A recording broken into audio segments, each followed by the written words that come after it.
স্বাগত অন্তর্বর্তীর বাজেট অনুষ্ঠানে। অন্তর্বর্তী সরকারের প্রথম বাজেট উপস্থাপন হচ্ছে আজ। প্রধান উপদেষ্টার কার্যালয়ে উপদেষ্টা পরিষদের বিশেষ সভায় অনুমোদন মিলেছে এই বাজেট। বিকেল ৩টা নাগাদ গণমাধ্যমের সামনে ২০২৫-২৬ অর্থবছরের বাজেট নিয়ে হাজির হবেন অর্থ উপদেষ্টা ডক্টর সালেহ উদ্দিন আহমেদ। প্রস্তাবিত বাজেট পেশের আগে সকালে রাজধানীর তেজগাঁওয়ে প্রধান উপদেষ্টার কার্যালয়ের উপদেষ্টা পরিষদে এবারের বাজেট উপস্থাপন করা হয়। বাজেটের আকার ধরা হয়েছে ৭,89,999 কোটি টাকা। বার্ষিক উন্নয়ন কর্মসূচি সহ মোট উন্নয়ন ব্যয় দাঁড়িয়েছে 2,45,000 কোটি টাকা। এবারের বাজেটে পরিচালন ব্যয় 5,44,000 কোটি টাকা ধরেছেন অর্থ উপদেষ্টা। সবচেয়ে বেশি বরাদ্দ পাচ্ছে স্থানীয় সরকার বিভাগ, যেখানে 42,433 কোটি টাকা বরাদ্দ দেওয়া হয়েছে বলে আমরা জানতে পেরেছি। দ্বিতীয় সর্বোচ্চ বরাদ্দ খাত প্রতিরক্ষা খাতে, সেখানে 40,851 কোটি টাকা বরাদ্দ দেওয়ার কথা জানা গেছে। আর নির্বাচনের বছর হিসেবে প্রত্যাশা করা হচ্ছে এবছরই হবে নির্বাচন, বা এই অর্থ বছরের মধ্যেই আসলে নির্বাচন সম্পন্ন হবে। সে কারণেই কিনা নির্বাচন কমিশনের যে বাজেট বরাদ্দ সেটি 2.5 গুণ বেড়েছে। জানা গেছে 2,956 কোটি টাকা এবার বরাদ্দ রাখা হয়েছে এই খাতে, এবং একই সঙ্গে জিডিপি প্রবৃদ্ধির হার ধরা হয়েছে 5.25%। আর জনজীবনে স্বস্তি দিতে জিনিসপত্রের দামের যে লাগাম তা নিয়ন্ত্রণে মূল্যস্ফীতি কমিয়ে আনার লক্ষ্য নির্ধারণ করা হয়েছে 6.5%। এইসব বিষয় নিয়ে আমরা আজকে আলোচনা করব, কিন্তু তার আগে আমরা একটু দেখে নিতে চাই বাজেট নিয়ে আমাদের সহকর্মীদের দু একটি প্রতিবেদন একটু দেখে নিতে চাই।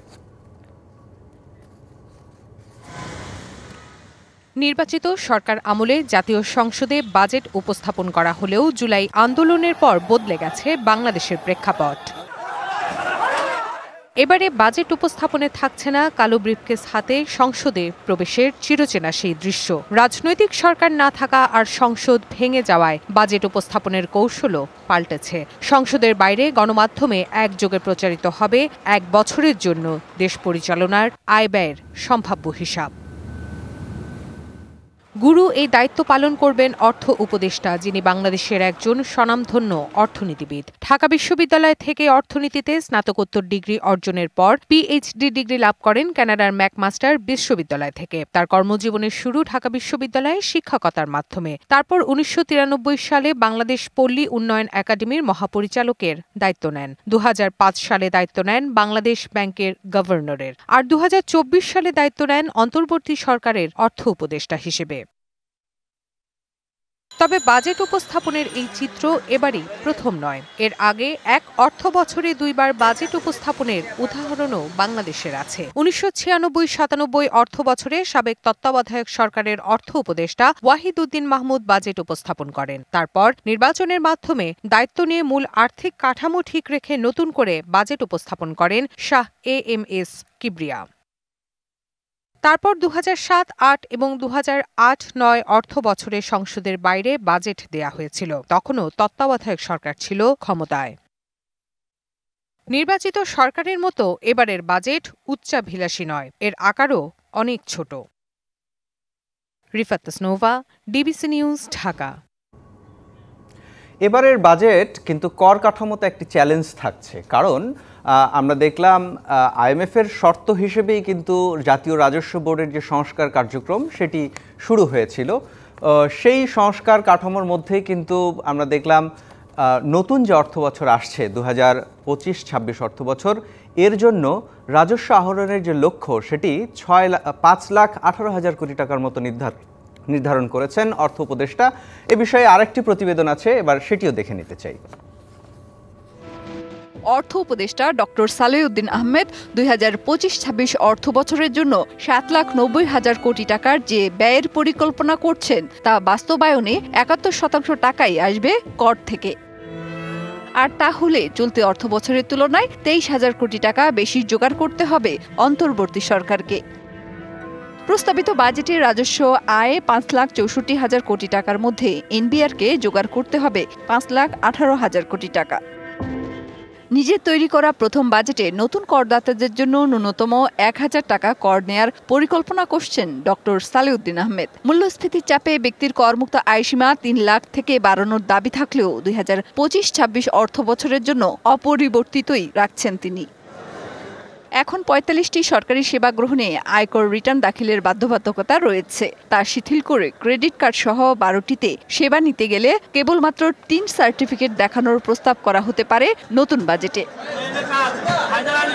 এলডিসি উত্তরণের প্রস্তুতি হিসেবে নতুন বাজেটে থাকছে শুল্ক কাঠামোর খানিকটা সংযোজন ও বিয়োজন। জানা গেছে, ট্রাম্পের শুল্ক নীতি মোকাবেলায় প্রস্তুতি নিতে ১১৫টি পণ্যের আমদানি শুল্ক সম্পূর্ণ প্রত্যাহার, ৬৫ পণ্যের আমদানি শুল্ক কমানো, ৯টি পণ্যের সম্পূরক শুল্ক সম্পূর্ণভাবে প্রত্যাহার এবং ৪৪২টি পণ্যের সম্পূরক শুল্ক কমানো হতে পারে নতুন বাজেটে। মেহের মনি, ডিবিসি নিউজ, ঢাকা। নিজের তৈরি করা বাজেটে বেশ কিছু পণ্যে ভ্যাট ছাড় দিয়েছেন অর্থ উপদেষ্টা সালেহুদ্দিন আহমেদ এবং একই সাথে কিছু পণ্যের ক্ষেত্রে সম্পূরক শুল্কও সমন্বয় করে বাড়ানো হয়েছে। এই দুই সিদ্ধান্তের কারণে কিন্তু কিছু পণ্যের দাম নতুন অর্থবছরে বাড়বে বলে ধারণা করা হচ্ছে এবং কিছু পণ্যের দাম কমবে। এ বিষয় নিয়ে একটি প্রতিবেদন আছে, সেটিও দেখে নিতে চাই। বাজেট মানেই ধূমপায়ীদের জন্য দুঃসংবাদ। ২০২৫-২৬ অর্থ বছরে বাজেটে সিগারেট পেপার আমদানিতে থাকা সম্পূরক শুল্ক হার ১৫০ বেড়ে হচ্ছে দ্বিগুণ। এতে করে বাড়তে পারে সিগারেটের দাম। ব্লেডের উৎপাদন পর্যায়ে ভ্যাট ৫% থেকে বেড়ে হতে পারে ৭.৫%। ফলে দাম বাড়তে পারে ব্লেডের। ২.৫% ভ্যাট বাড়ছে তার কাটা, screw, nut, bolt, electronic, line hardware এবং পোল ফিটিংসের। এসব পণ্য কেনায় গুনতে হবে বাড়তি টাকা। অনলাইন কেনাকাটায় ভ্যাট বাড়ছে ৩ গুণ। ঘরে বসে কেনাকাটায় যারা অভ্যস্ত তাদের জন্য দুঃসংবাদ। আগে ১০০ টাকা পণ্যে ৫ টাকা ভ্যাট দিলে নতুন অর্থবছরে তা হবে ১৫ টাকা। নতুন অর্থবছরে ভ্যাট বাড়ছে নির্মাণ সংস্থার সেবায়। ডেভেলপার কোম্পানি দিয়ে বাড়ি বানালে এখন বাড়তি ৩.৫% খরচ গুনতে হবে ভোক্তাকে। নিম্ন আয়ের মানুষের জন্য দুঃসংবাদ আছে প্লাস্টিকের গৃহস্থালী পণ্যতেও। দাম বাড়বে প্লাস্টিকের টেবিল ওয়্যার, কিচেন ওয়্যার, গৃহস্থালী সামগ্রী এবং টয়লেট সামগ্রীর। বাড়ানো হয়েছে দেশীয় টেক্সটাইল মিলে উৎপাদিত সুতার ভ্যাট। এতে দেশীয় সুতায় তৈরি গামছা, লুঙ্গি সহ পোশাকের দামও বাড়তে পারে। এত সব দাম বৃদ্ধির খবরে কিছু সুখবরও আছে। গরমে আরাম দিতে আপনার কথা ভেবেছেন অর্থ উপদেষ্টা, তাই তো কমাচ্ছেন আইসক্রিমের শুল্ক হার। আমদানি পর্যায়ে ভ্যাট ছাড় দেয়ায় কমছে এলএনজি, স্যানিটারি ন্যাপকিন, মোড়কজাত তরল দুধ এবং কলমের দাম। নতুন বাজেটে স্বস্তি থাকতে পারে কৃষি ও ঔষধ শিল্পের কাঁচামাল আমদানিতে। বিশেষ শুল্ক ছাড় দেয়ায় কমতে পারে ওষুধের দামও। Rifat Tasnova, DBC news, Dhaka.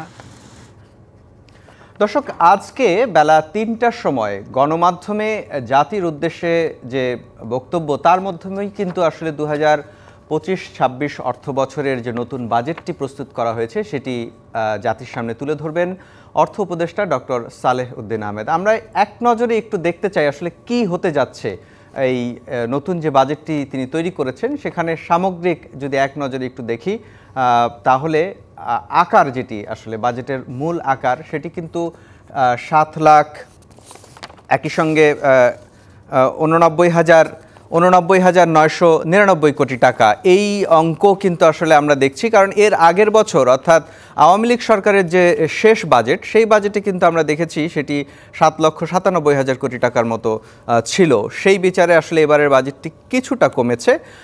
এছাড়া পরিচালন ব্যয় অর্থাৎ এই ৭,৮৯,৯৯৯ কোটি টাকা যেটি পুরো অর্থ বছরের জন্য প্রাক্কলন করা হয়েছে, তার মধ্যে থেকে সরকারের যে পরিচালনা, সরকারি কর্মকর্তা কর্মচারীদের বেতন ভাতা সহ নানা রকম যে ব্যয় থাকে সেটির ক্ষেত্রে কিন্তু খরচ ধরা হয়েছে বা খরচের প্রাক্কলন করা হয়েছে ৫,৪৪,০০০ কোটি টাকা।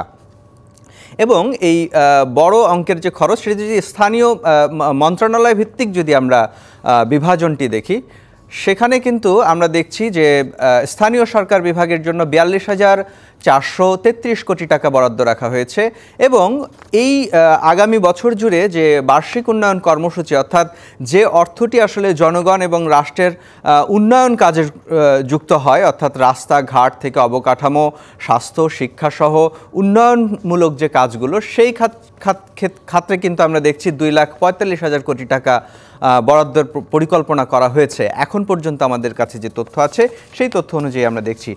আরেকটি বিষয় একটু দর্শক জানাতে চাই, সেটি হচ্ছে মূল্যস্ফীতি। নতুন যে অর্থবছরটি শুরু হচ্ছে 2025-26 অর্থবছর, সেই অর্থবছরে মূল্যস্ফীতির যে প্রাক্কলন সেটি কিন্তু প্রায় ধরা হয়েছে 6.5% হারে। কিন্তু আমরা যদি দেখি চলতি অর্থবছরের কি চিত্র, সেই চলতি অর্থবছরে যদি চলতি অর্থবছর শুরু থেকে যদি দেখতে চাই অর্থাৎ এর আগের যে চিত্রটি আমরা দেখানোর চেষ্টা করেছিলাম, সহকর্মীকে বলবো এর আগের চিত্রটি দেখানোর।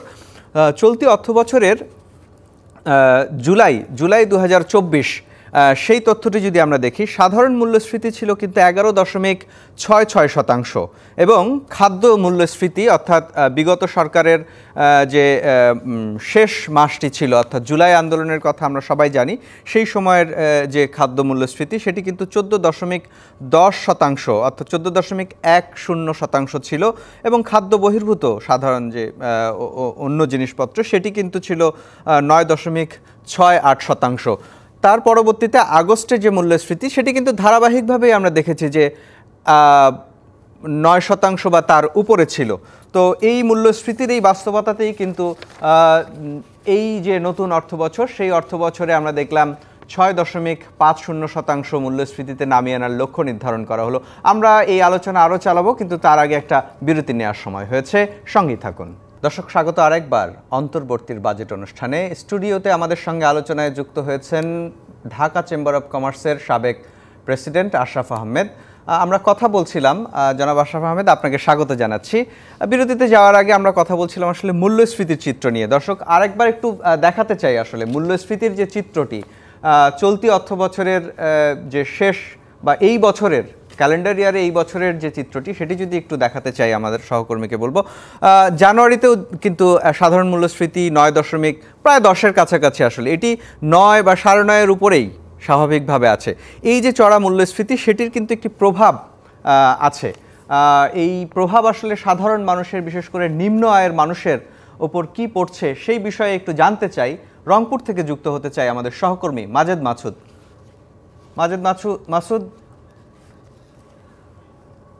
মাসুদ শুনতে পাচ্ছেন আমাকে? গেল 2-3 বছর ধরেই আমরা দেখছি যে মূল্যস্ফীতি ভীষণভাবে কষ্ট দিচ্ছে নিম্ন আয়ের মানুষকে। আপনি উত্তরের জেলায় আছেন, একটু জানতে চাই যে সেখানকার সাধারণ মানুষের আসলে পরিস্থিতিটা কি? মাহবুব, আপনি নিশ্চয়ই জানেন যে মূল্যস্ফীতির চাপে কিন্তু মানুষ চিড়েচ্যাপ্টা হয়ে উঠেছে এবং বিগত সরকারের প্রতি মানুষের যে সংক্ষুব্ধতা, এই সংক্ষুব্ধতার অন্যতম একটি কারণ ছিল মূল্যস্ফীতি। এবারের যে 55তম জাতীয় বাজেট ঘোষণা হয়ে যাচ্ছে এবং অতীতের সব সরকারের ধারাবাহিকতার রেকর্ড ভেঙে এবারই প্রথম বাজেটের আকার ছোট হচ্ছে। এতে কিন্তু মানুষ কিছুটা আশান্বিত হয়েছে, বিশেষ করে নিত্যপণ্যের দাম কিছুটা কমতে পারে বলে তারা ধারণা করছেন এবং একইভাবে যে সমস্ত পণ্যের দাম বৃদ্ধি পেতে পারে এর মধ্যে অন্যান্য পণ্যগুলো নিয়ে মধ্যম আয়ের মানুষের খুব একটা তেমন কোনো চিন্তা ভাবনা না থাকলেও প্লাস্টিক পণ্যের দাম বেড়ে যাচ্ছে, এতে কিন্তু তারা ক্ষুব্ধ প্রতিক্রিয়া ব্যক্ত করছেন। কেননা যারা নিম্ন আয় এবং মধ্যম আয়ের মানুষ তারা কিন্তু প্লাস্টিক পণ্যের উপর তাদের একটি ভরসা থাকে, সেই জায়গাটায় প্লাস্টিক পণ্যের দাম বৃদ্ধি পেলে তাদের জন্য একটু কষ্ট হবে। অন্যদিকে যে সমস্ত পণ্যের দাম কমতে পারে বলে ধারণা করা হচ্ছে নিত্যপণ্য, সেখানেও বেশ কিছু কৃষি পণ্য রয়েছে। তারা যেটি আশঙ্কা করছেন যে কৃষি পণ্যের দাম কমিয়ে দেওয়া হচ্ছে, এতে হয়তো তাদের জন্য সুবিধা হবে, কিন্তু কৃষি পণ্যের যে উৎপাদন ব্যয় সেই উৎপাদন ব্যয়ের জায়গাটায় যদি প্রভাব না পড়ে, একই রকম যদি উৎপাদন ব্যয় থাকে, তাহলে কৃষি পণ্য বা নিম্ন নিত্য প্রয়োজনীয় যে পণ্যর দাম কমার সাথে সাথে তাদের কিন্তু কষ্টটা আরও দ্বিগুণ হবে। সব মিলিয়ে সাধারণ মানুষের বাজেট ভাবনা নিয়ে তাদের স্পষ্ট কথা, তারা যেটি বলছেন সেটি হচ্ছে যে মানুষ যেন স্বস্তিতে থাকে, জিনিসপত্রের দাম যেন আপনাকে অসংখ্য ধন্যবাদ। আপনি থাকবেন আমাদের সঙ্গে, আপনার সঙ্গে আরও কথা বলবো, আমরা ধারাবাহিকভাবে আরও কথা বলবো। জনাব আশরাফ আহমেদ, শুনছিলেন আসলে সাধারণ মানুষের প্রত্যাশা কিন্তু জীবনযাত্রার ব্যয় কতটা কমবে, জিনিসপত্রের দাম কতটা কমবে। আমরা দেখলাম যে বেশ কিছু স্থানীয় শিল্পকে কিন্তু নানা রকম কর রেয়াত সুবিধা দেওয়া হয়েছে এবং যে সুবিধাগুলো এই অর্থ বছরে শেষ হচ্ছিল সেটি 30 সাল পর্যন্ত বৃদ্ধি করা হয়েছে, এটি আসলে কি প্রভাব ফেলবে আসলে একটু ব্যবসা বাণিজ্যের ক্ষেত্রে? একটু থেকে শুরু করি, গোড়া থেকে শুরু করি। দেখুন, এই বছরের আমাদের যে বাজেট, এটা বোধহয় আমার দেখা মতো এটা প্রথম সংকোচনশীল বাজেট। এটা আসলে কন্ট্রাকশনারি একটা বাজেট, ইন দ্য সেন্স যে আমরা কিন্তু বাজেটের টোটাল অ্যামাউন্ট 1% কমিয়ে দিয়েছি। কিন্তু আশঙ্কার ব্যাপার হচ্ছে যে দেখুন, এই যে রিডাকশনটা হয়েছে, রিডাকশনটার সবচেয়ে বড় অংশ আসছে আমাদের যে উন্নয়ন ব্যয় এডিপি রিডাকশনে।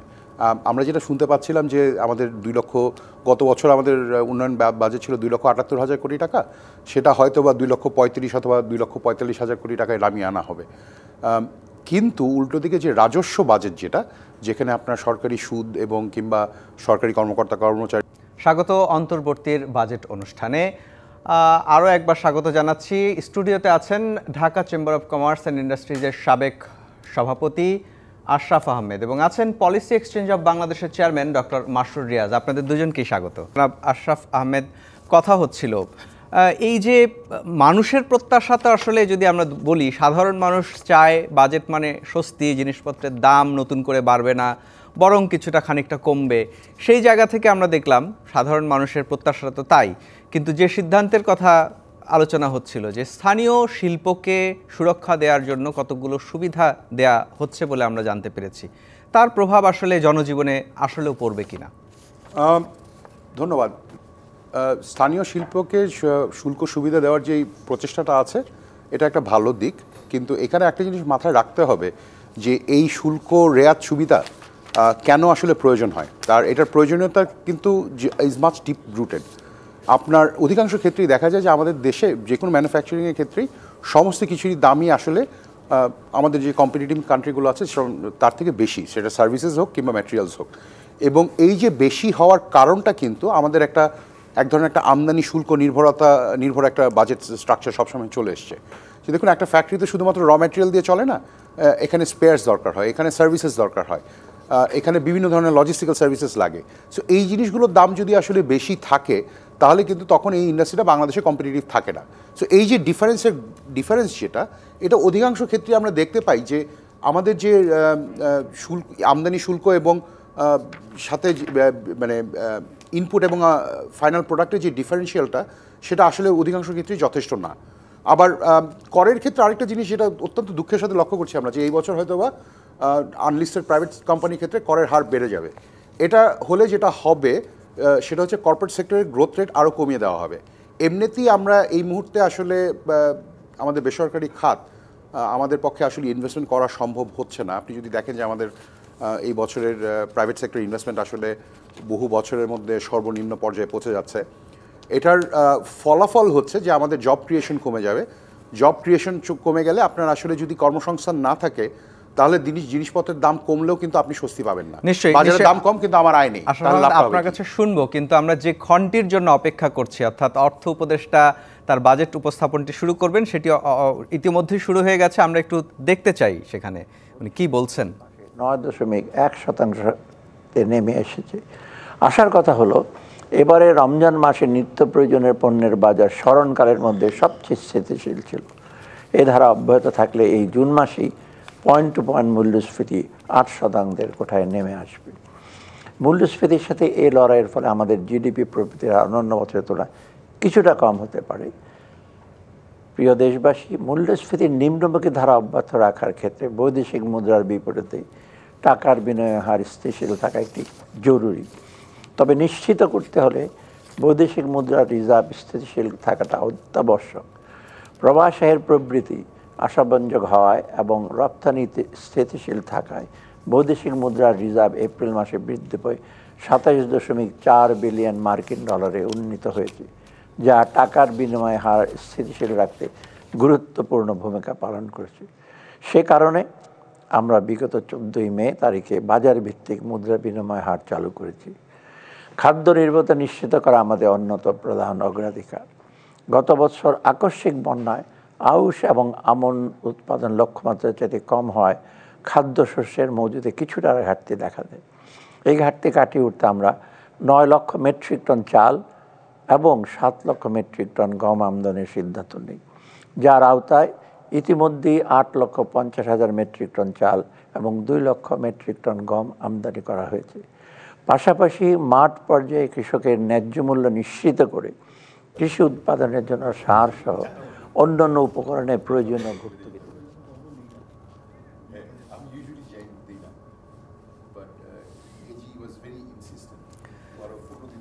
জনাব আশরাফ আহমেদ, আমরা একটু আবার আলোচনায় ফিরতে চাই।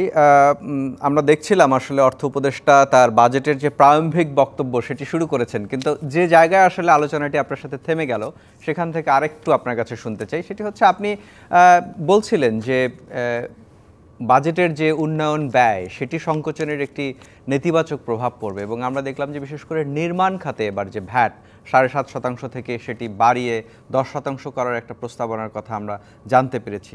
সামগ্রিকভাবে আসলে সেটি আমাদের বেসরকারি খাতে কী ধরনের প্রভাব ফেলবে, কারণ জিডিপি প্রবৃদ্ধির ক্ষেত্রে বড় একটি অংশ হিসেবে কাজ করে এই উন্নয়ন ব্যয়। জি ধন্যবাদ। দেখুন, আমাদের নির্মাণ খাত যেটা, শুধু যদি নির্মাণ খাতকে জিডিপির পার্সেন্টেজ হিসেবে চিন্তা করেন সেক্ষেত্রে এটা কমপ্লিট পিকচার দেয় না আমাদেরকে, কারণ আমাদের নির্মাণ খাতের সাথে আসলে আমাদের বড় দুটো ইন্ডাস্ট্রিয়াল খাত, বিশেষ করে সিমেন্ট এবং স্টিল, এই দুটো সরাসরি জড়িত, এবং এটার সাথে সাথে আমাদের যে লজিস্টিক্স খাত যেটা, পরিবহন খাত যেটা, সেটারও একটা বড় চাঙ্ক ইনভলভড। সো নির্মাণ খাতে যদি আপনি, এবং আমরা খুব রাফ এস্টিমেটে যদি যাই, যে রাফলি 50 to 60% আসলে ডিপেন্ড করে পাবলিক এক্সপেন্ডিচারের উপরে। পাবলিক এক্সপেন্ডিচার যদি আপনি সিগনিফিকেন্টলি কমিয়ে দেন, যেটা আমরা এই বছর দেখতে পাচ্ছি, সেক্ষেত্রে মোটামুটি আমরা বলে দিতে পারি যে আমাদের নির্মাণ খাত এবং নির্মাণ সামগ্রী উৎপাদন এবং এটার সাথে রিলেটেড লজিস্টিক্স খাতগুলোতে বড় ধরনের একটা চাপের সম্মুখীন হবে। এটার ফলশ্রুতি হচ্ছে যে একটা বড় অংশ মানুষ, যারা শ্রমিক, যারা এই খাতগুলোতে কাজ করেন, তারা কর্মহীন হয়ে পড়ার একটা সম্ভাবনা দেখা দেয়। ইনফ্লেশন হলে যেমন দারিদ্র্যের পরিমাণ বাড়ে, তেমনি আপনার কর্মসংস্থান কমলে কিন্তু দারিদ্র্যের পরিমাণ বাড়ে। ব্যাপারটা হচ্ছে এরকম যে ব্যয় কমলো কিন্তু আয়ও কমে গেল, তাহলে আসলে ব্যয় কমে লাভ নেই। বাজেটের সামগ্রিক তথ্য পেলে হয়তো আরো বিস্তারিত জানা যাবে, কিন্তু তাৎক্ষণিকভাবে যদি আপনার কাছে একটু জানতে চাই যে এখন পর্যন্ত গণমাধ্যমের সূত্রে যতগুলো তথ্য আমরা পেয়েছি, আপনার কাছে যদি জানতে চাই যে এই বাজেট কি আসলে ব্যবসা বাণিজ্যকে সম্প্রসারিত করে, কর্মসংস্থান করে, অর্থনীতিতে গতি আসে, সেই রকম একটা বার্তা কি দিচ্ছে? আনফর্চুনেটলি আমরা যেই পত্রপত্রিকাতে যেগুলো পড়ছি, তাতে আমরা ঠিক উল্টো বার্তাটা পাচ্ছি। কারণ এক নাম্বার হচ্ছে আপনার কর্পোরেটেড ট্যাক্স রেট বাড়ছে, তার মানে হচ্ছে আপনার কর্পোরেট খাতগুলোর ইনভেস্টমেন্ট সক্ষমতা আরও কমে যাবে। ইনভেস্টমেন্ট সক্ষমতা কমলে আমরা যেই জিনিসটা নিয়ে উদ্বিগ্ন যে কর্মসংস্থান তৈরি হবে না, সেটা আরও ঘনীভূত হবে। দেখুন, আমরা ইনফ্লেশন কন্ট্রোল করার জন্যে আমরাও চাই ইনফ্লেশন কন্ট্রোল হোক, কিন্তু আমি ব্যক্তিগতভাবে মনে করি যে 6.5% ইনফ্লেশন টার্গেট একটু খুব বেশি ড্রাস্টিক। কারণটা হচ্ছে 6.5% নামিয়ে আনতে গেলে আপনাকে মনিটারি পলিসি যতখানি টাইট করতে হবে, সেটা করলে আসলে আমাদের শিল্প এবং সেবা খাতের মুখ থুবড়ে পড়ার একটা ভয়াবহ সম্ভাবনা দেখা দেয়। কারণ আমরা কিন্তু ব্যাপারটা এমন না যে শুধু ইন্টারেস্ট রেট দিয়ে বিচার করলে জিনিসটা হবে না। আমরা ব্যবসায়ীরা 13-14% ইন্টারেস্ট রেট আগেও দিয়েছি, কিন্তু আপনি যখন দেখবেন যে আমাদের প্রাইভেট সেক্টর ক্রেডিট ফ্লো শূন্যের কোঠায় নেমে আসে কিংবা 3% নেমে যায়, তার মানে হচ্ছে একটা ভয়াবহ আপনার লিকুইডিটি সংকট তৈরি হয়েছে। এটার মানে হচ্ছে যে আমরা আসলে ইন্টারেস্ট দিব একদিকে, কিন্তু যদি গ্রো করতে না পারি, আমাদের ওয়ার্কিং ক্যাপিটাল ফ্লো যদি না বাড়ে, তখন কিন্তু আমাদের প্রোডাকশন ক্যাপাসিটি কমিয়ে নেওয়া ছাড়া আর কোনো অপশন থাকে না। সো ইন্ডাস্ট্রি যদি স্কুইজ করে, কন্ট্রাকশন করে, সেক্ষেত্রে ইকোনমি কিন্তু আরও স্লো ডাউন করবে। নিশ্চয়ই। আপনাকে অসংখ্য ধন্যবাদ, আমাদের সঙ্গে ছিলেন। একই বিষয়ে ডক্টর মাসরুর রিয়াজ, আপনার কাছে জানতে চাই যে ব্যবসায়ীদের যে শঙ্কার কথা জনাব আশরাফ আহমেদ বললেন, আপনিও কি এর সাথে একমত? কারণ আমরা তো একটা সম্প্রসারণশীল অর্থনীতি চাই, যেখানে জিডিপি প্রবৃদ্ধি বাড়বে, কর্মসংস্থান সৃষ্টি হবে, কারণ আপনি জানেন বেকারের সংখ্যা বাড়ছে, গরিবের সংখ্যা বাড়ছে। সেই রকম একটা জায়গায় আসলে এই বাজেট কি আশার বাণী শোনাবে? এখন বাজেটটা যেই কনটেক্সটে আসছে, সেই কনটেক্সটে এই বাজেটের পক্ষে যে খুব বেশি কিছু করা সম্ভব, এটা আমি আশা করি না। কারণ প্রথমত বাজেট একটা যে গণ অভ্যুত্থান পরবর্তী যে সময় এসছে, এই বাজেটটা একটা খারাপ অর্থনীতি উত্তরাধিকার সূত্রে ইনহেরিট পেয়েছে। সেখান থেকে কয়েকটা জায়গায় আমরা ঘুরে দাঁড়াচ্ছি, balance of payment, foreign exchange reserve, exchange rate stability, কিন্তু ইনফ্লেশনে মূল্যস্ফীতিতে একটা বড় চাপ, মানে উচ্চ মূল্যস্ফীতির অভিঘাত এখনও রয়ে গেছে। তো সেই জায়গায় সেটাকে মাথায় রেখে বাজেটকে যে আপনি অনেক বড় করবেন বা ইভেন মানে একই সাইজ রাখবেন, সেটাও খুব একটা ফিজিবল না। কারণ একটু আগে আশরাফ সাহেব যে বললেন, মনিটারি পলিসিতে অলরেডি রক্ষণাত্মক মনিটারি পলিসি আছে, যার জন্য কিন্তু অনেক পেইন, ইকোনমিতে অনেক পেইন হচ্ছে, আনঅ্যাভয়েডেবল। এখন ওই পেইনটাকে যদি আমার সার্থক করতে হয় তাহলে আমি বাজেটকে কিন্তু আমার ওই মনিটারি পলিসির সাথে ইনফ্লেশনকে মাথায় রেখে সামঞ্জস্যপূর্ণ রাখতে হবে, তাহলে আমাকে বাজেটকে ছোট করতে হবে। সেটা করেছে, সেটা একটা ভালো জিনিস, এবং সেটা যদি কার্যকর হয় তার সাথে যদি আমরা মার্কেটে যোগানটা ঠিক রাখতে পারি, সাপ্লাই, হয়তো এই বছরের শেষে ইনফ্লেশনটা একটা সহনীয় পর্যায়ে নেমে আসবে। তখন আমরা ইন্টারেস্ট রেটটা নামাতে পারবো আরও, এবং হয়তো প্রাইভেট সেক্টর ক্রেডিট বাড়বে, সহজলভ্য হবে। আমরা আশা করব তখন ডোমেস্টিক ডিমান্ডও, পারচেজিং পাওয়ার বেড়ে আর একটু বাড়বে। এটা হলো একটা। দ্বিতীয়ত হলো এই বাজেটের পক্ষে কি অনেক বেশি অ্যালোকেশন সম্ভব ছিল? দুটা কারণে আমি মনে করি সম্ভব না। একটা, আপনার এই কারণটা শুনবো, কিন্তু তার আগে একটা বিরতি নিতে চাই। দর্শক, আপনারা দেখছেন অন্তর্বর্তীর বাজেট। এ পর্যায়ে নিচ্ছে একটি বিরতি, সঙ্গেই থাকুন।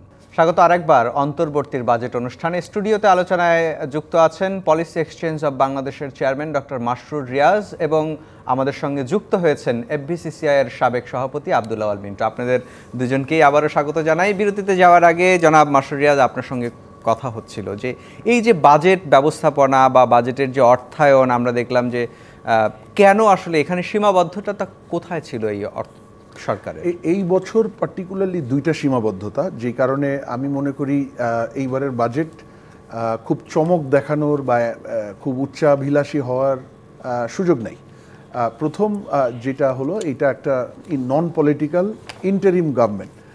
পলিটিক্যাল গভর্নমেন্টের যে ধরনের মোটিভেশন থাকে, স্ট্রেংথ থাকে, পাবলিক সাপোর্ট থাকে, সেই জায়গাটা, এবং পাবলিকের প্রতি মানে ভোটের অ্যাকাউন্টেবিলিটি থেকে যে ধরনের ধরেন কমিটমেন্ট প্রয়োজন হয়, সেটা এই একটা নন পলিটিক্যাল গভর্নমেন্ট ক্ষেত্রে প্রযোজ্য না। তাদের পক্ষে সেটা সেই লেভেলে যাওয়া সম্ভব না। সুতরাং সেই জায়গায় আপনার কি ধরনের চমক দেখাবে বা কতটা অ্যাম্বিশাস হবে, সেই জায়গায় একটা লিমিটেশন থাকবে। কিন্তু তার চেয়েও বড় লিমিটেশন আমি মনে করি রেভিনিউর কনস্ট্রেইন, আমাদের রাজস্ব। এইটা আমাদের, এখন আপনি বলতে পারেন রাজস্ব তো প্রতি বছরই একটা ঘাটতি থাকে, কারণ আমাদের রাজস্ব সিস্টেমেই দুর্বলতা বহু বছর ধরে, ট্রু। কিন্তু এই বছর বোধ হয় এই রাজস্বের যে কনস্ট্রেইনটা, এটা মাত্রাটা অনেক বেশি। আমরা যদি এপ্রিল পর্যন্ত দেখি, আপনার যে টার্গেট ছিল তার তুলনায় মাসভিত্তিক লক্ষ্য যেটি ছিল 69,000 কোটি 10 মাসে, মানে টোটাল রেভিনিউ টার্গেটের চেয়ে 69,000 কোটি টাকা কম আপনার কালেকশন আছে। হ্যাঁ, সো এইটা হলো একটা। দ্বিতীয় হলো, এই বছরের গ্রোথ রেভিনিউ কিন্তু ডিপেন্ড করবে আপনার অর্থনীতির চাকার উপর, অর্থনীতির ভাইব্রেন্সের উপর। এই বছর তো অর্থনীতির চাকা ভালো না বিভিন্ন কারণে, তার মধ্যে রাজনৈতিক অনিশ্চয়তা গাঢ় হচ্ছে। এটা আমরা জনাব আব্দুল আওয়াল মিন্টু থেকেও নিশ্চয়ই আমরা শুনবো। এখন যখন রাজনীতির অনিশ্চয়তা বাড়তে থাকে, ডেমোক্রেটিক ট্রানজিশন নিয়ে অনিশ্চয়তা বাড়তে থাকে, তখন একটা অর্থনীতির চাকাকে শক্তিশালী করা ডিফিকাল্ট হয়ে যাবে। যদিও সামষ্টিক অর্থনীতির ব্যালেন্স অফ পেমেন্টে, ফরেন এক্সচেঞ্জ ম্যানেজমেন্টে সাফল্য আছে, কিন্তু তারপরেও সামগ্রিক অর্থনীতির চাকা 3.3% গ্রোথ হবে এবার, যেটা আমাদের করোনার পরবর্তী বা সময়ে আমাদের সবচাইতে লোয়েস্ট গ্রোথ। এই সময় গত 10 বছরের লোয়েস্ট ইনভেস্টমেন্ট, প্রাইভেট ইনভেস্টমেন্টের মধ্যে আমরা আছি গত 10 মাস যদি ধরি। তাহলে এই অবস্থায় আপনার রেভিনিউ মোবিলাইজেশন নর্মালি যা ডিফিকাল্ট হয় তার চেয়ে অনেক বেশি ডিফিকাল্ট হবে। তো তাই যদি হয়, এবং এটার কিন্তু ইমিডিয়েটলি জুলাইয়ের 1 তারিখ থেকে যে সিচুয়েশন পরিবর্তন হয়ে যাবে, সেটা ভাবার কোনো কারণ নাই।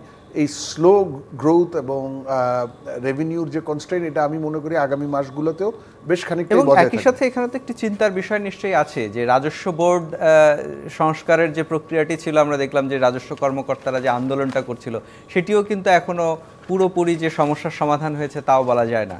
সমাধান তো হয়নি। আমি মনে করি যে এই যে গত কয়েক সপ্তাহে এনবিআর রেভিনিউ পলিসি এবং রেভিনিউ অ্যাডমিনিস্ট্রেশন সেপারেশনের, যেটা খুব ভালো উদ্যোগ, কিন্তু এটা ম্যানেজ করার ক্ষেত্রে বোধহয় আরও পরিপক্কতার পরিচয় দেওয়া দরকার ছিল, এবং না থাকার কারণে যে ধরনের প্রবলেম হয়েছে, কলম বিরতি, কাজের বিরতি, বিক্ষোভ, সেটাতে এই যে লাস্ট 2 মাসে আপনার যে বড় প্রায় 1 লক্ষ কোটি টাকার উপরে মেটাতে হবে ঘাটতি, রেভিনিউ ঘাটতি, সেটা কিভাবে মিটবে আমি জানি না। এমনিতেই ঘাটতি থেকে যায়, কিন্তু এখন তো প্রায় 8, 10, 15 দিন ধরে তেমন কোনো কাজই হয়নি। সুতরাং সেই জায়গায় আমি বলছি যে রেভিনিউর প্রেশারটা, রেভিনিউ কনস্ট্রেইনের প্রেশারটা, ঘাটতি, এই বছর এইটার মাত্রাটা অনেক বেশি থাকবে। নিশ্চয়ই অর্থ উপদেষ্টা জাতির উদ্দেশ্যে যে বক্তব্য দিচ্ছেন, সে আমরা আরেকটু শুনে আসতে চাই সেখানে। এখন প্রস্তাবিত বাজেট 2025-26-এর কথা বলছি। প্রিয় দেশবাসী, সম্পদের সুষম বন্টন ও বৈষম্যহীন বাংলাদেশ গড়া এবারের বাজেটে অন্যতম লক্ষ্য। পাশাপাশি রাজস্ব আয় ও সরকারি ব্যয়ের মধ্যে ভারসাম্য রক্ষা করে একটি যৌক্তিক ও বাস্তবায়নযোগ্য বাজেট প্রণয়নই হবে এই বাজেটের একটি অন্যতম উদ্দেশ্য। সেই পরিপ্রেক্ষিতে আমি এখন আগামী 2025-26-এর অর্থ বছরের বাজেট কাঠামোর উপর আলোকপাত করছি। রাজস্ব আহরণ বৃদ্ধির লক্ষ্যে কর অব্যাহতি যৌক্তিকরণ সহ মধ্যমেয়াদী রাজস্ব আহরণের লক্ষ্যমাত্রা অর্জনের বিশেষ জাতীয় রাজস্ব বোর্ডের কার্যক্রম অব্যাহত রয়েছে। জাতীয় রাজস্ব বোর্ডের কার্যক্রমকে আরও শক্তিশালী করতে জনবল বাড়ানো হয়েছে। এছাড়া কর অব্যাহতির সুবিধা ক্রমান্বয়ে কমিয়ে আনা, কর জাল সম্প্রসারণ, বিভিন্ন পণ্য ও পরিষেবার যথাসম্ভব একই হারে ভ্যাট নির্ধারণ করার বিষয়টি সক্রিয় বিবেচনাধীন রয়েছে। প্রস্তাবিত রাজস্ব আয় আগামী 2025-26 অর্থবছরে মোট 5,64,000 কোটি টাকা রাজস্ব আয়ের প্রস্তাব করছি, যা জিডিপির 9%। এর মধ্যে রাজস্ব বোর্ডের মাধ্যমে 4,99,000 কোটি টাকা এবং অন্যান্য উৎস হতে 65,000 কোটি টাকা সংগ্রহ করার প্রস্তাব করছি। প্রস্তাবিত ব্যয় 2025-26 অর্থ বছরের জন্য মোট 7,90,000 কোটি টাকা ব্যয়ের প্রস্তাব করছি, যা জিডিপির 12.7%। এর মধ্যে পরিচালন সহ অন্যান্য খাতে মোট 5,60,000 কোটি টাকা এবং বার্ষিক উন্নয়ন কর্মসূচিতে 2,30,000 টাকা বরাদ্দের প্রস্তাব করছি। এই প্রসঙ্গে উল্লেখ করতে চাই যে 2015 সালের পর অদ্যাবধি কোনো বেতন কাঠামো প্রণীত না হয় বিষয়টি বিবেচনা নিয়ে এবারের বাজেটে সরকারি কর্মচারীদের জন্য বিশেষ সুবিধার পরিমাণ বৃদ্ধির প্রস্তাব করছি। প্রস্তাবিত বাজেটের ঘাটতি ও অর্থায়ন আগামী অর্থ বছরে আমাদের সামগ্রিক বাজেট ঘাটতি ঋণ সহনীয় পর্যায়ে থাকবে। 2025-26 অর্থ বছরের প্রস্তাবিত বাজেটের ঘাটতির পরিমাণ দাঁড়াবে 2,26,000 কোটি টাকা, যা জিডিপি 3.6%। প্রস্তাবিত বাজেটের মোট ঘাটতির মধ্যে 1,25,000 কোটি টাকা অভ্যন্তরীণ উৎস হতে এবং 1,01,000 কোটি টাকা বৈদেশিক উৎস হতে নির্বাহ করার প্রস্তাব করছি। আগামী অর্থ বছরে সুদ পরিশোধ বাবদ মোট ব্যয় ধরা হয়েছে 1,22,000 কোটি টাকা।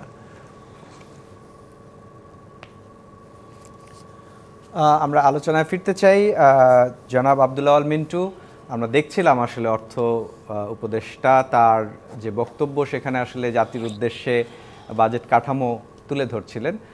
যে বিষয়টি জানতে চাই, দুটি বিষয় আপনার কাছে জানতে চাই। একটি হচ্ছে রাজস্ব আদায়ের ক্ষেত্রে তিনি বললেন 5,64,000 কোটি টাকা তিনি রাজস্ব আহরণ করতে চান, কিন্তু আমরা বিরতির এই বক্তব্য শোনার আগে যেমনটি আসলে ডক্টর মাসুর রিয়াজও বলছিলেন যে এনবিআরের যে কাঠামো সেটি এখনও আসলে পরিষ্কার হয়নি। সেই জায়গায় আসলে ব্যবসা বাণিজ্য সব কিছু চাঙা করে এই রকম একটি বড় টার্গেট কি পূরণ করা সরকারের জন্য সহজ হবে বলে আপনি মনে করেন? শুনেন, প্রথম কথা হলো আপনি যদি পুরানো বছরগুলোতে দেখেন, দেশে 2000 ফাইন্যান্সিয়াল ইয়ার আর্থিক বছর 2023 মানে 22-23 4,33,000 টাকা করার কথা ছিল, করছে 3,67,000। 2000 ফাইন্যান্সিয়াল ইয়ার 2024 টার্গেট ছিল 5 লক্ষ কোটি, করছে 382 কোটি। গত বছর ছিল 5,41,000 কোটি। এখন এটার অ্যাকচুয়াল কত কালেকশন, এটা তো যতটুকু, এটা তো একটা রিভাইজ করবে, রিভাইজের পরেও বোঝা যাচ্ছে 80,000 কোটি টাকা এখন শর্ট আছে। তো অ্যাকচুয়াল কথা হবে বলা বড় মুশকিল। এখন উনি দিচ্ছে 5,18,000 কোটি, যেটা গত বছর থেকে কমে ধরছে। গত বছর ছিল 5,41,000, এবারে করছে 5,18,000। এটা হলো এনবিআর কথা আমি বলতেছি। কিন্তু প্রশ্নটা হলো যে বাংলাদেশে কর জিডিপি রেশিও বোধহয় পৃথিবীর সবচেয়ে কম, আমাদের এত অঞ্চলের ভিতরেও কম। ইভেন নেপাল হলো 16%, ইন্ডিয়াতে হইলো অ্যাবাউট 13 থেকে 14-এর ভিতরে, আমাদের হইলো মাত্র 8 বা 8, 8.5, 9 পর্যন্ত উঠছিল, আবার এটা কমে গেছে। এখন এই যে রাজস্ব আহরণটা নির্ভর করে অর্থনৈতিক কর্মকাণ্ডের উপর। যদি অর্থনৈতিক প্রবৃদ্ধি বাড়ে, ব্যবসা বাণিজ্য ভালো হয়, বিনিয়োগ বেশি হয়, উৎপাদন বেশি হয় দেশে, তাহলে আপনার করটা মানে রাজস্ব আয়টা বাড়ার সম্ভাবনা আছে।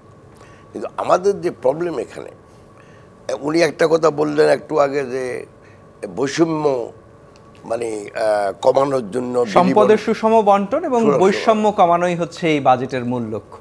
এখন যেই দেশে দুই ধরনের ট্যাক্স নর্মালি আপনার আছে, একটা হলো প্রগ্রেসিভ ট্যাক্স আর একটা হলো রিগ্রেসিভ ট্যাক্স। তো প্রগ্রেসিভ ট্যাক্স বলতে আমরা বেসিক্যালি বুঝি ইনকাম ট্যাক্স। রিগ্রেসিভ ট্যাক্স যেটা বুঝি, যেমন মনে করেন ভিএটি, একটা উদাহরণ দিচ্ছি, কারণ ভিএটি গরিব এবং ধনী সবার জন্য সমপ্রযোজ্য। বলা হয় যে একজন ভিক্ষুকও যদি পানি কিনে খান সমান হারেই দিতে হবে।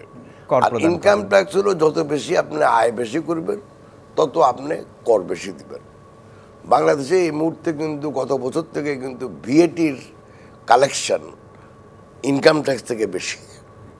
আর যদি নন রাজস্ব, নন এনবিআর ট্যাক্স, যেটা আমাদের যেমন জমির খাজনা, লাইসেন্স নিতে যা পয়সা লাগে, বা ধরেন আপনার যে কেনা বেচার সময় যে ট্যাক্স দিতে হয়, সেটা ধরছে 65,000 কোটি টাকা। এটাতে আমার কিছু বলার নাই, তবে আমার মনে হয় জমি কেনা বেচা অনেক কমে গেছে। সেখানে কিন্তু একটি বিষয়ে আমরা যতটুকু এখন পর্যন্ত জানতে পারছি যে আমরা সাধারণত দেখি যে জমি কেনা বেচার ক্ষেত্রে যেটি মৌজার মূল্য সেই অনুযায়ী আসলে রেজিস্ট্রেশনটি হয় বা ট্যাক্স প্রদান করা হয়।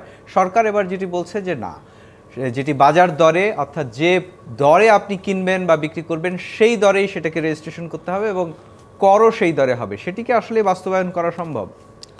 এটা তো ছিলই আগে, একই আইন তো ছিল মুজা রেট করার আগে। তখন দেখা গেল যে আপনি কিনতেছেন 1 লক্ষ টাকা করে পার ডিসিমেল, কিন্তু আপনি ডিক্লেয়ার করতেন 50,000 টাকা। সেটাকে রদ করার জন্যই তো মুজা রেট প্রবর্তন করা হলো। তো এটা এখন সরকার কিভাবে এটাকে এনফোর্স করবে এটা আমার জানা নাই। তো এটা অবশ্যই আরও চুরি আরও বেড়ে যাবে। মুজা রেট হলে আপনি তো প্রতি বছরই মুজা রেট পরিবর্তন করেন। যাই হোক, এখন আমার মোট কথা যেটা, সেটা হলো দেখেন বাংলাদেশে বহু ধরনের বৈষম্য আছে। সম্পদ বিলি বন্টনের দায়িত্ব কিন্তু সরকারের। তবে আমরা যদি বাজেট হইল টোটাল অর্থনৈতিক কর্মকাণ্ডের, ধর আমাদের জিডিপি যদি এই মুহূর্তে 500 বিলিয়ন হয়, 510 বিলিয়ন, বা এক্সচেঞ্জ রেটের জন্য তো ডলারে একটু কম বেশি হবে। তো 500 বিলিয়ন ডলার ভিতরে যদি আমরা বাজেট ধরেন 6 লক্ষ যাই আছে, তাহলে এটা আবার 12-13% অফ দ্য জিডিপি। কিন্তু মোট অর্থনৈতিক কর্মকাণ্ড বা মোট উৎপাদন তো অনেক বেশি। এখন প্রশ্নটা হইল যে আপনি এই যে 12% দিয়ে যে কর্মকাণ্ড করবেন, এটার ভিতরে বেশিরভাগ চলে যায় ভাই বেতন, সুদ, বা বেতনের একটা আছে, বেতন নিয়ে তো আপনি খরচ করলেন। তো that also become a part of the মানে consumption also become part of the GDP, ওটা অসুবিধা নাই।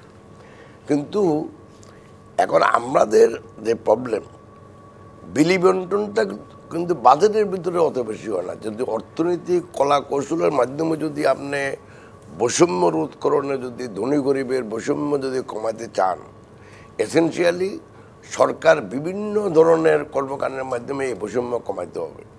এখন এই 12%-এর বিলি বন্টন করি তো আপনি বৈষম্য কমাতে নিশ্চয়ই। এবং আরেকটি বিষয় আপনার কাছে জানতে চাই যে আপনি একই সঙ্গে ব্যবসায়ী এবং আমরা জানি রাজনীতির সাথেও সম্পৃক্ত আছেন। রাজনীতির মাঠও তো বেশ গরম। রাজনীতিবিদরা আসলে নির্বাচন চাচ্ছে। আমরা দেখলাম যে এই নির্বাচন কমিশনের যে বরাদ্দ সেটি 2.5% মানে 2.5 গুণ বেড়েছে বিগত অর্থ বছরের তুলনায়।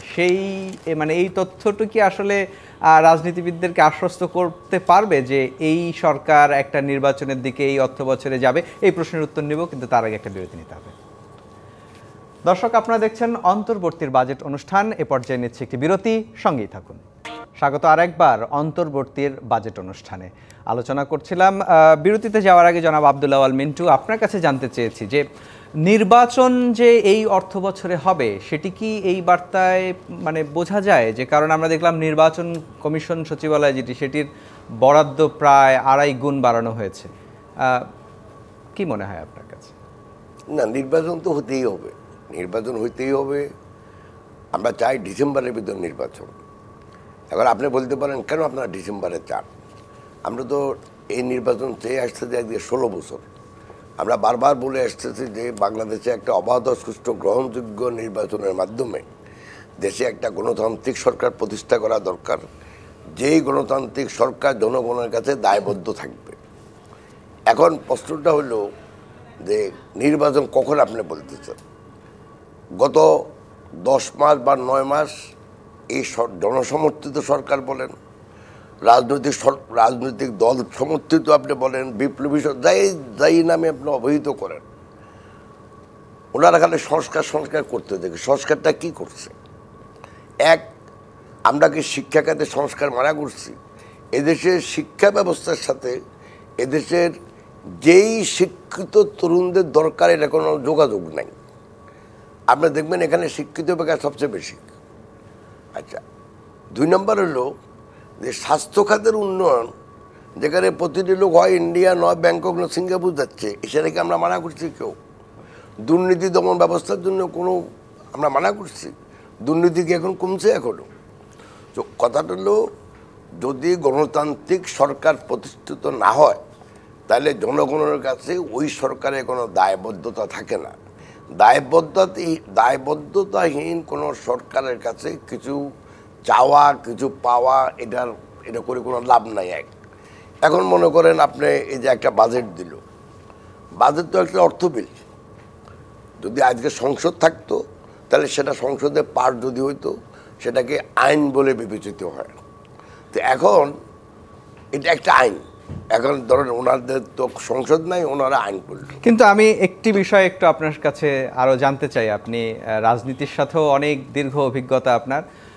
বিগত সময়ে তো আমরা দেখেছি যে টানা প্রায় 16 বছর একটি রাজনৈতিক সরকার ছিল, এবং তার আগেও আমাদের গণতান্ত্রিক প্রক্রিয়া যদি আসলে 90-এর পর থেকে হয়তো একবার দুবার একটু বাধাগ্রস্ত হয়েছে, কিন্তু এই আপনি যে সংস্কার বা যে পরিবর্তন বা আকাঙ্ক্ষার কথাগুলো বললেন, এই দীর্ঘ সময়ে রাজনৈতিক সরকারগুলো কি আসলে খুব সেটি পূরণ করতে পেরেছে? আপনি বিগত 15 বছর যদি রাজনৈতিক সরকার বলেন, আমি আপনার সাথে দ্বিমত প্রকাশ করবো না। আমি কিন্তু আপনাকে বলতেছি যে নির্বাচিত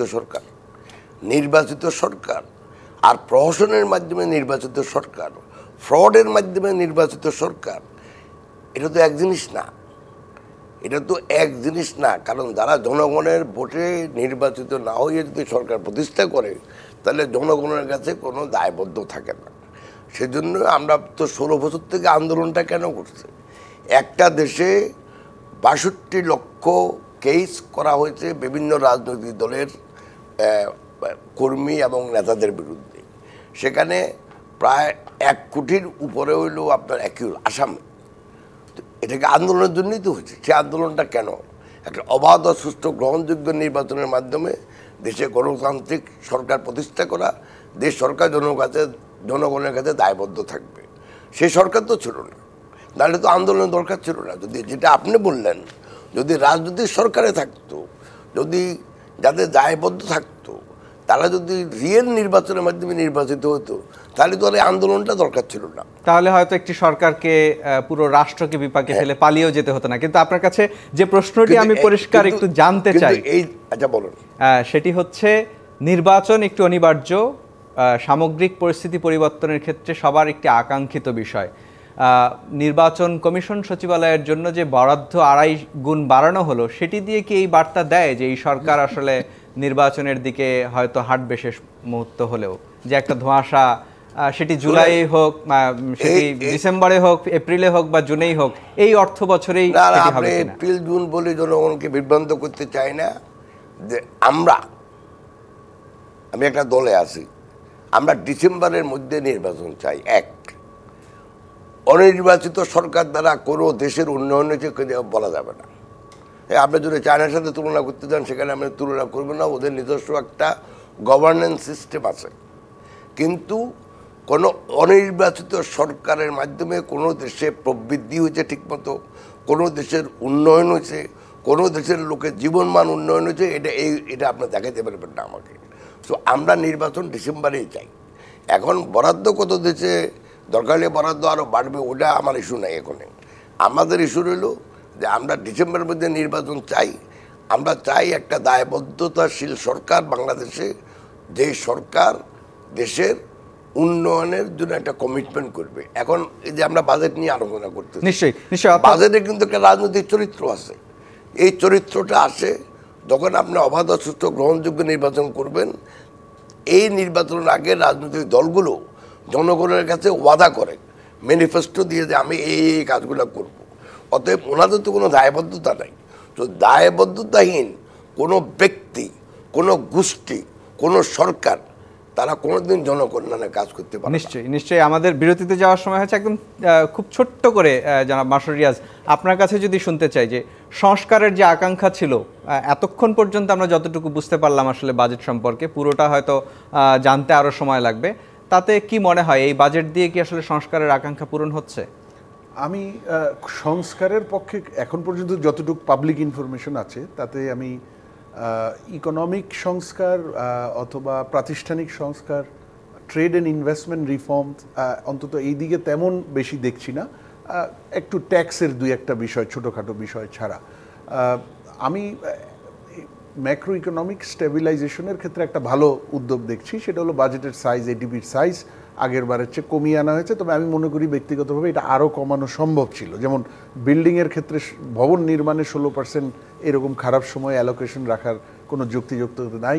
11% ইনক্রিজ আছে আপনার স্যালারি এবং ইন্টারেস্ট রেটে, সেটা মহার্ঘ ভাতার জন্য বোধহয় এই ইনক্রিজটা হতে যাচ্ছে। এটা অ্যাভয়েড করা যেত, যেটা উন্নত দেশে অস্টারিটি মেজার্স বলে। আমরা এই মুহূর্তে অস্টারিটির জন্য, কিন্তু যদি আমরা আসি যে আমার এক্সপোর্ট কম্পিটিটিভনেস বাড়ানোর জন্য কি আছে, আমি যদি আসি আমার ইন্ডাস্ট্রিয়াল প্রোডাক্টিভিটি বাড়ানোর জন্য কি আছে, আমার লজিস্টিক্স ইনফ্রাস্ট্রাকচার বা লজিস্টিক সার্ভিস বাড়ানোর জন্য কি আছে, আমি তেমন কোনো উদ্যোগ এখানে দেখছি না। এবং সবচেয়ে বড় বিষয় হলো আমি এমপ্লয়মেন্ট ইনক্রিজের জন্য আলাদা, এটা ডিফিকাল্ট ইয়ার যেহেতু গ্রোথ লো, ইনভেস্টমেন্ট লো। তো এখন ইনভেস্টমেন্টকে আপনি যদি মানে স্টিমুলেট করতে চান, তার জন্য তো কিছু স্টিমুলাস লাগবে, মানে মেজার্স লাগবে। সেই ধরনের আমি তেমন কিছু দেখছি না। উল্টো ট্যাক্সে কিন্তু লিস্টেড নন লিস্টেডে পার্থক্য বাড়াতে গিয়ে নন লিস্টেডের উপর আপনার খেয়াল রাখতে হবে। আমার অনলি 300 বা 300-র নিচে আমার লিস্টেড কোম্পানি, আর কয়েক লক্ষ হলো আমার নন লিস্টেড কোম্পানি। তো এই আমার লিস্টেড কোম্পানি বাড়াতে হবে, এটা নিয়ে কোনো সন্দেহ নাই। সেখানে তাদের 20% আছে, দরকার হলে আরও কমিয়ে দেন। কিন্তু নন লিস্টেডে 25% অলরেডি হাই ট্যাক্স, যদি আপনি এশিয়া রিজনের কম্প্যারিজনে চিন্তা করেন, সেটা আবার 7.5 এসে বাড়িয়ে দেওয়া আমার মনে হয় খুব একটা ভালো উদ্যোগ। ট্যাক্স প্রপার ট্যাক্স রিফর্মের জন্য, মানে রেটের দিক থেকে এটা ভালো না। আবার আমরা শুনতে পাচ্ছি টার্নওভার ট্যাক্স 0.6 থেকে এটা বাড়িয়ে ডাবল করে দেওয়া হবে 1.2।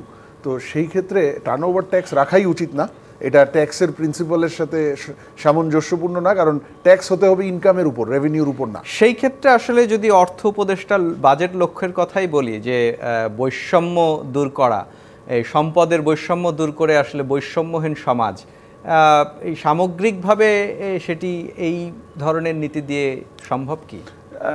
সেটা সম্ভব না। আমি জনাব আব্দুল আউল মিন্টু সাহেবের সাথে সম্পূর্ণ একমত। আপনি বৈষম্য যদি মানে সাস্টেইনেবলি কমাতে চান আপনি, হ্যাঁ, মানে যেটা টেকসই হবে যে কমানোটা, সেটার জন্য আমার কিন্তু জনগণের ম্যান্ডেটের সরকার লাগবে, রাজনীতিক স্থিতিশীলতা, যেটা আমরা ট্রানজিশন টু ডেমোক্রেটিক গভর্নমেন্ট, সেটার মাধ্যমেই সম্ভব। কারণ এইটা ছাড়া কোন নীতিটা থাকবে, কোন নীতি থাকবে না, কোন নীতিটা accountable to people, committed to মানে বৈষম্য নিরসন, সেটা আসলে লং টার্মে আমরা গ্যারান্টি দিতে পারি না। দ্বিতীয়ত হলো আপনার ট্যাক্স বাজেটের মধ্যে বৈষম্য নিরসনে আপনি দুটা কাজ করতে পারেন। একটা হলো ট্যাক্সের ক্ষেত্রে আপনি ডিরেক্ট ট্যাক্সেশনের দিকে বেশি যেতে পারেন, যেটা হলো প্রগ্রেসিভ, যেটা জনাব মিন্টু বলেছেন। আর ইনডিরেক্ট যত পারেন কমিয়ে নিয়ে আসেন। কিন্তু সেইটা কিন্তু আমরা এই বছরও দেখছি না যে ইনডিরেক্ট ট্যাক্সের উপর নির্ভরতা কমানো, সেটা রাতারাতি কমবে না, কিন্তু শুরুটা হতে পারে। এখন শুরু হতে গেলে ডিরেক্ট ট্যাক্সেশনের জন্য আপনাকে সিস্টেমটাকে শক্তিশালী করতে হবে। তো আমরা সেই জায়গায় ট্যাক্স রিফর্মের জন্য যে বিনিয়োগ প্রয়োজন, পাবলিক ইনভেস্টমেন্ট প্রয়োজন, সেটা কিন্তু কোনো ধরনের ইন্ডিকেশন দেখছি না। আর আরেকটা আপনি কমাতে পারেন বৈষম্য, রিসোর্স অ্যালোকেশন। সেখানে একটা জায়গায় আমি বলবো যে রিসোর্স অ্যালোকেশন, যেমন সোশ্যাল সেফটি নেটে এবার একটু আওতা বাড়ানো হচ্ছে, 10 লক্ষ লোক। আরেকটা বিষয় একটু বলবো যে যদি একটু যুক্ত করেন, এবং ছোট্ট করে হয়তো আব্দুল আল মিন্টু আপনার কাছে ওই একই বিষয়ে জানতে চাইবো, সেটা যে জুলাই আন্দোলনের দিকে যদি আমরা একটু দৃষ্টি দেই, এই আন্দোলনের সূত্রপাতটা হয়েছিল কিন্তু কর্মসংস্থানের জায়গা থেকে, যদিও সরকারি কর্মচারী বা সরকারি চাকরির যে বৈষম্য সেখান থেকেই আসলে শুরু হলো, কিন্তু কর্মসংস্থান, একটা শোভন কর্মসংস্থান তো আমাদের রাষ্ট্রের বা দেশের একটা বড় সংকট।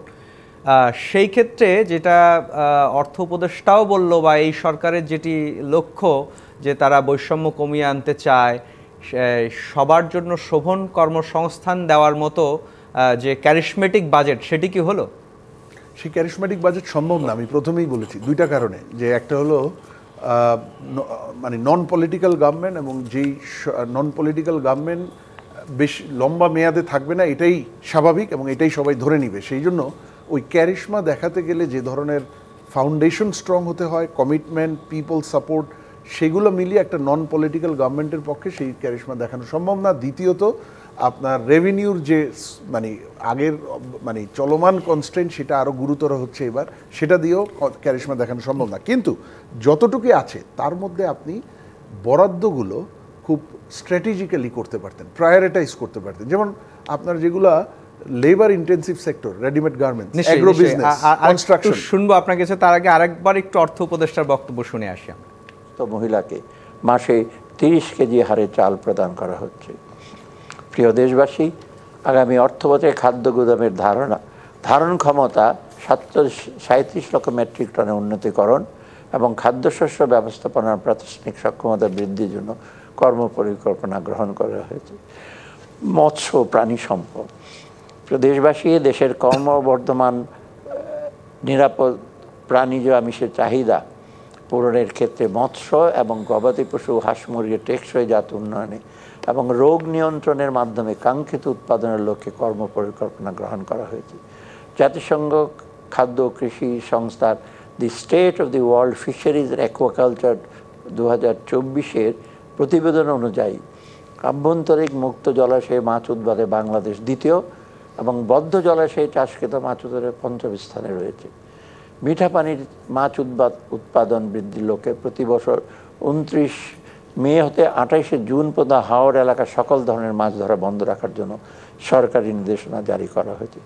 সামুদ্রিক জলসীমায় 15 এপ্রিল হতে 11 জুন পর্যন্ত সকল প্রকার মৎস্য আহরণ নিষিদ্ধ করা হয়েছে। দেশের মানুষের আমিষের চাহিদা বিবেচনা রেখে আগামী 2025-26 অর্থবছরে 52,55,000 মেট্রিক টন মৎস্য উৎপাদনের লক্ষ্যমাত্রা নির্ধারণ করা হয়েছে। প্রিয় দেশবাসী, 2025-26 অর্থবছরে কৃষি, খাদ্য এবং মৎস্য প্রাণী সম্পদ মন্ত্রণালয়ের জন্য মোট 39,620। জনাব মাসুর রিয়াজ, যে কথাটি আমরা বলছিলাম আসলে, যে আমরা একটা ক্যারিশমেটিক বাজেট চাচ্ছিলাম, তাই না? এটা তো একটা প্রত্যাশা ছিল, কারণ একটা পরিবর্তিত পরিস্থিতির মাধ্যমে এই সরকার এসেছিল। সেটি হয়তো 1 বছরের জন্য বাস্তবায়ন করা যাবে না, কিন্তু একটা দিক নির্দেশনা নিশ্চয়ই দিয়ে যাওয়ার সুযোগ তো ছিল। সেটি কতটুকু আসলে পূরণ করা গেছে? সেটা সামষ্টিক অর্থনীতির স্থিতিশীলতা আনার জন্য আমার মনে হয় ভালো ডাইরেকশন আছে, কিন্তু বিনিয়োগ এবং কর্মসংস্থান এবং স্মল বিজনেস, সেটাকেও আপনার খেয়াল রাখতে হবে। এই 3টা জায়গায় আমার মনে হয় আরও অনেক কিছু করার ছিল, সেটা আমরা দেখছি না। এটা হলো একটা। দ্বিতীয়ত, আপনি নিজেও একটু আগে জিজ্ঞেস করছিলেন সংস্কার, তো আমি এখানে constitutional reform, civil service reform, এগুলো লং টার্ম বিষয়, ওগুলোর মধ্যে গেলাম না। কিন্তু যেগুলো এখনই করা যেত, যেন মিন্টু সাহেব যেটা বলছিলেন, হেলথ এডুকেশনের সংস্কার কি করতে হবে, এটা আমরা 10-20 বছর ধরে জানি। এটার জন্য কোনো ঐক্যমত প্রয়োজন নাই, সবাই যা করবেন সবাই এটা সাপোর্ট করবে। সেগুলো ছোট্ট করে যদি বলতাম যে সেটাও তো আসলে একটা সময় সাপেক্ষ, কিন্তু বাজেট তৈরি, বাজেট উপস্থাপনা, বাজেটের সংস্কারটা কি হয়েছে? প্রাতিষ্ঠানিক সংস্কার আপনার, সেটা অর্থনৈতিক সংস্কারের সাথেও সেটা মানে কমপ্লিমেন্টারি। একটা হলো যে আমি মনে করি যে বিনিয়োগের জন্য সংস্কার, বাণিজ্যের সক্ষমতার জন্য সংস্কার, এগুলো খুবই লো হ্যাঙ্গিং ফ্রুট আমরা বলি, সহজেই করা সম্ভব। এবং এর অনেক কিছু আছে শর্ট টার্ম, 3-6 মাসের মধ্যে করা সম্ভব, সব 2-3 বছরের না। তো সেই জায়গার কোনো সংস্কার না শুরু হওয়াটা, এটা আমি মনে করি গ্রহণযোগ্য নয়। বাজেটে কি সেটার জন্য কোনো দিক নির্দেশনা আছে? আমি যতটুকু দেখেছি এখন পর্যন্ত দেখিনি। আর তার সাথে প্রাতিষ্ঠানিক সংস্কার, যে সরকারের মানে অর্থনীতির জন্য, ট্রেড অ্যান্ড ইনভেস্টমেন্টের জন্য, এমপ্লয়মেন্টের জন্য, এবং সরকারের যে এই যে ফিসকাল ম্যানেজমেন্ট, বাজেটটা ফিসকাল পলিসির একটা অংশ, ফিসকাল ইনস্ট্রুমেন্ট, সেইটার যে শক্তিশালীকরণ, স্ট্রেংথেনিং, সেটার জন্য যে পাবলিক ইনভেস্টমেন্ট প্রয়োজন, রিফর্ম প্রয়োজন, আমরা এখন পর্যন্ত সেটার জন্য তেমন কোনো অ্যালোকেশন আপনাকে দেখিনি। অসংখ্য ধন্যবাদ জনাব আব্দুল আওয়াল মিন্টু। মানে শেষ করব, কিন্তু আপনার কাছেও ছোট করে একটু জানতে চাই যে এখন পর্যন্ত যতটুকু আমরা দেখলাম সেই গতানুগতিক প্রক্রিয়ায় আসলে কাট কপি পেস্ট বাজেটই হচ্ছে কিনা? হ্যাঁ, কার্ড কপি তো হবে, মানুষ তো একই, ওর বাইরে কিছু যাবে না। আমি আপনাকে বলি 2-3টা জিনিস কুইকলি বলিনি। একটা হলো রাজনীতি এবং অর্থনীতি, এই দুইয়ের একে অপরের সাথে সম্পর্কিত। একটা দেশে যদি রাজনৈতিক অনিশ্চয়তা থাকে, রাজনৈতিক অস্থিতিশীলতা থাকে, সেখানে সামাজিক অস্থিতিশীলতা হতে বাধ্য, এবং সেখানে কখনো অর্থনীতি ভালো হয় না। সো রাজনীতি at the end of the day অর্থনীতিকে নিয়ন্ত্রণ করে, সমাজকে নিয়ন্ত্রণ করে, আবার অর্থনীতি at the end of the day রাজনীতিকে পরিচালিত করে। এই হলো একটা সাইড। অতএব রাজনীতি অত্যন্ত জরুরি। রাজনৈতিক অনিশ্চয়তা এবং রাজনৈতিক অস্থিতিশীলতা, এই দুটার একত্রে সমন্বয় বাংলাদেশের এখন যে সামাজিক অবস্থা হবে, এবং সেখান থেকে নির্বাচন আমাদেরকে বেরিয়ে ছাড়া আসতে আসলে হবে। কোনো উপায় নেই। অনেক ধন্যবাদ। আমাদের এই পর্যায়ে আমাদের সময় শেষ হয়ে গেছে। আপনাদের দুজনকে অসংখ্য ধন্যবাদ। দর্শক, আপনারা দেখছেন ডিবিসি নিউজের বিশেষ আয়োজন অন্তর্বর্তীর বাজেট অনুষ্ঠান। এই পর্যায়ে নিচ্ছে একটি বিরতি, সঙ্গেই থাকুন।